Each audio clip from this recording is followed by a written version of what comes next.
Welcome to Be Truly Heard with me, coach and voice expert Anne Leatherland.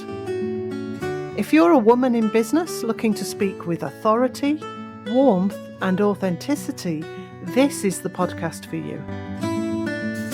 We'll explore valuable personal growth strategies alongside vocal skills, so you can overcome confidence barriers and communicate what's inside.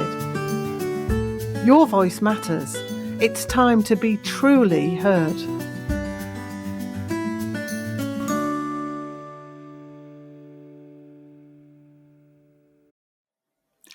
Hello and welcome back to Be Truly Heard. I'm Anne Leatherland. If you've been listening along, you'll know that in this series I've been exploring what it really means for women to take up space, physically, mentally, and vocally. Today, I want to bring that idea right into the heart of how you use your voice on a day-to-day basis. While your voice is a natural part of you, many of the habits that you've picked up along the way and through the years can keep you sounding smaller than you really are. These habits aren't your fault. They come from years of conditioning, from the roles that you've been expected to play, and from cultural ideas of how women should sound. But if you want to be taken seriously and to stand out and truly take up space, then shifting them is your responsibility. And that's what we're going to work on today. That might sound a bit harsh, but we all have to take responsibility for changes that we want to make in our lives. So I'll share 4 common vocal habits that can hold women back, and I'll guide you through a short practical exercise for each one. These are tiny shifts, and you can try them out as you listen. Probably not if you're driving or doing anything important, as I seem to be saying a lot in this series. And they'll help you to feel what it means to sound more grounded, more confident, and more fully you, which is the important thing. So the first habit is shrinking your voice. Have you ever been told that you're too quiet in meetings, or found that people are going, "What?" or "Speak up a bit"? Or perhaps you found yourself rushing through what you want to say so that you don't take up too much time, like I just did there. That's a way of shrinking as well. And it comes from the belief that we need to stay small, polite, and not too much. And also from the fear that that can instill in us, let's just get it over with. But here's the truth.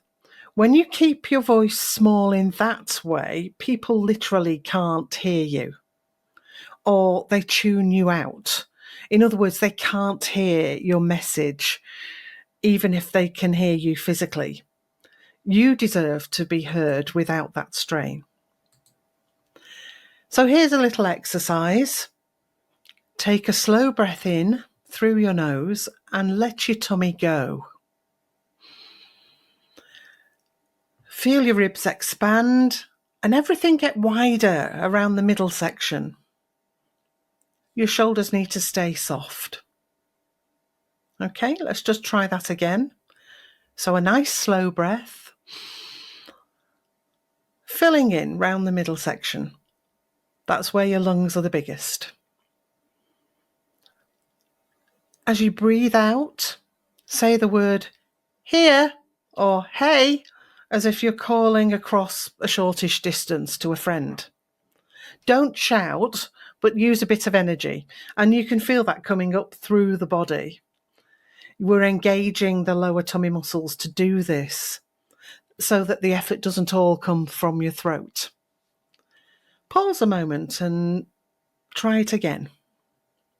So breathing in deeply, engage, "here, hey."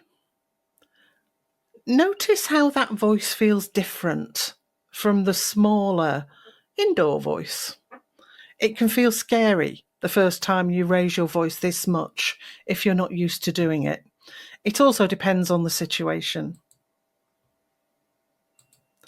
Next, then, the second habit is rising inflection.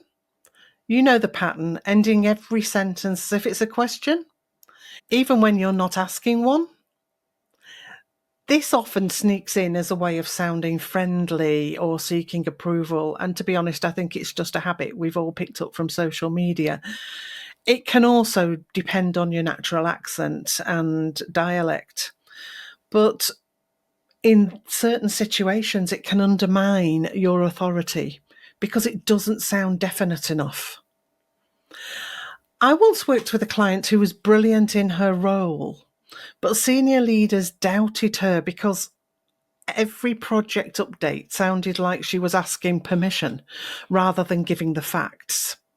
Once she learned to ground her endings, to take the inflection down, her credibility changed overnight.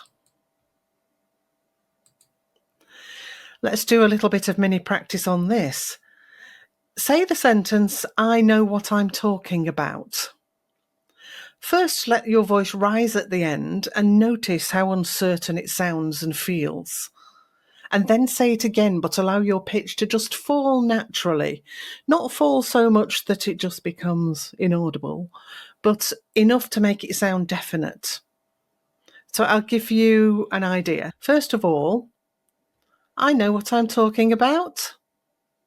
That was a rising inflection. And now let's say it with the pitch falling just quite naturally.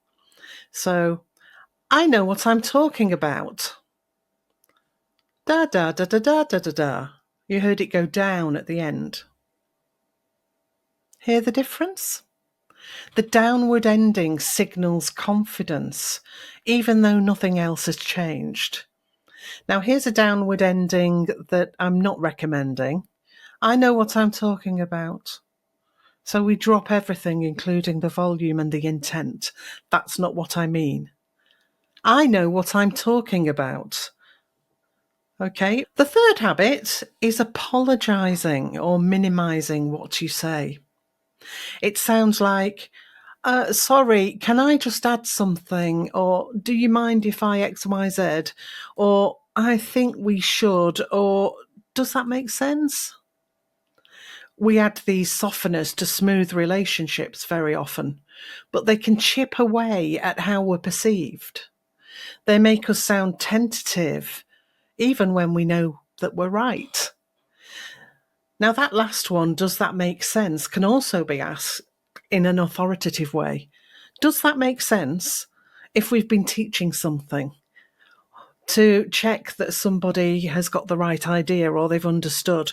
But maybe there are other ways of saying that one as well. So here's a bit of mini practice. Say this aloud. "I just wanted to add something." And now strip it back. "I'd like to add something." Feel the difference? Hear the difference? No extra effort, and yet suddenly you sound more clear and assured.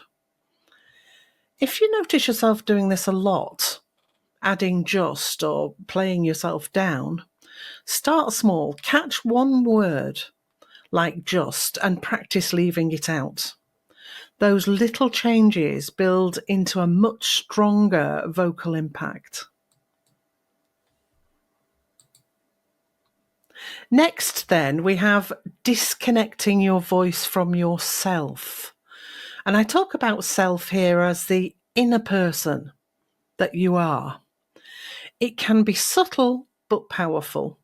Many women flatten their delivery. They hide their passion or strip out the emotion and energy because it feels safer, and they're perhaps afraid of being criticised. And the result is polite words that don't really land. When you reconnect voice, breath, and self, along with the rest of your body, actually, your sound carries truth. People lean in because they sense the energy behind your words. Let's have a mini practice then. Think of something you genuinely care about. For instance, fairness, creativity, your family, your business. Place a hand on your chest and breathe deeply and say, this matters. This is worthwhile. Then pause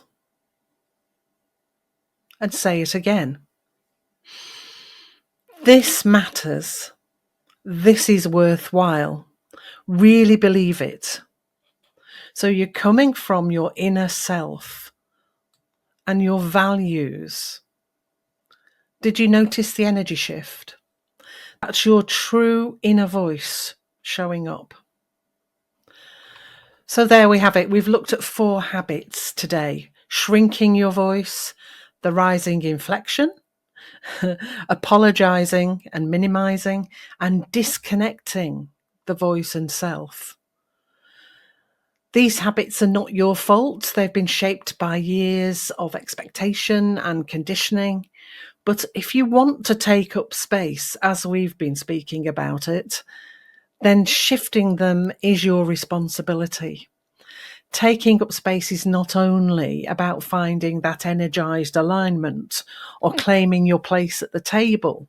It's all about how you let your voice fill the room, how you finish your sentences with conviction, how you speak without apology, and how you bring your true self into the sound.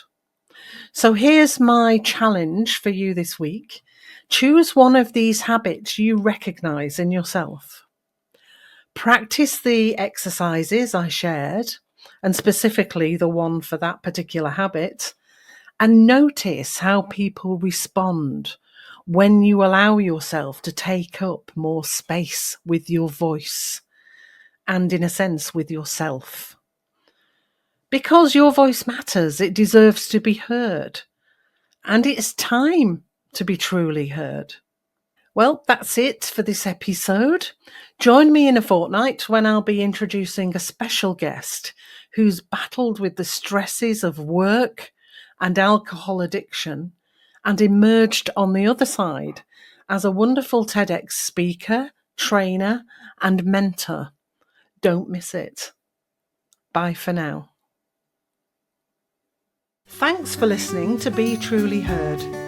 If something landed with you today, share it with a friend or leave a review. It really helps more women to find their voice. Want to go deeper? Join my email list for exclusive tips, resources, and invitations to events. You'll find the link in the show notes. Until next time, remember, your voice is powerful. Let's make sure it's truly heard.